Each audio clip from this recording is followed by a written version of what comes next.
Hello বন্ধুরা, আপনারা কেমন আছেন? আশা করি সবাই ভালো আছেন। আজকে আমি বাসি রুটি দিয়ে একটা নতুন রেসিপি করব। এখানে আমি বাসি রুটি নিয়েছি 3টা। আমি একে এখন এইভাবে রোল করে করে নিব। ছোট ছোট করে পিস করে করে কেটে নেব ওকে আমি। তারপর বাদ দিয়ে দিচ্ছি। কেটে নিয়েছি।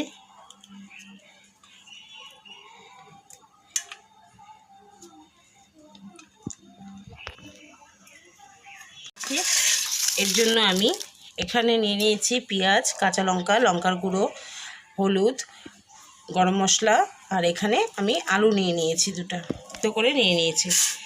এখন প্রথমে এটাকে আমি ভালো করে মেখে নিচ্ছি। দিয়ে দিচ্ছি জল দিয়ে একটু নেড়ে নিচ্ছি হাত দিয়ে।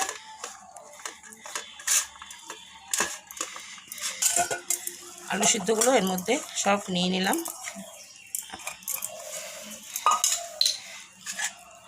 রুটিগুলোও নিয়ে নিচ্ছি। এটাকে আবার হালকা একটু মেখে নেব। এখানে হালকা হলুদ, লবণ আর হালকা মিষ্টি দিয়ে দিচ্ছি। এটা এখন আমি একটু গোলা তৈরি করব। গোলা তৈরি করে নিয়েছি। এটাকে বেসনটাকে ভালো করে গুলিয়ে নিয়েছি আমি। এখন এই মাখাটাকে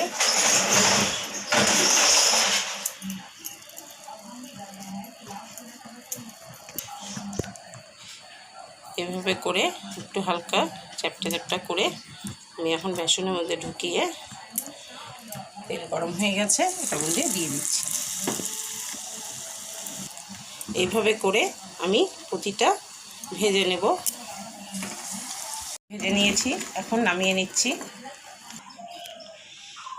বাসি রুটি দিয়ে আমি পকোড়া তৈরি করেছি। বাসি রুটি এখন থেকে না ফেলে দিয়ে একবার এইভাবে বানিয়ে খেয়ে দেখুন, খেতে খুব ভালো লাগবে। ভালো লাগলে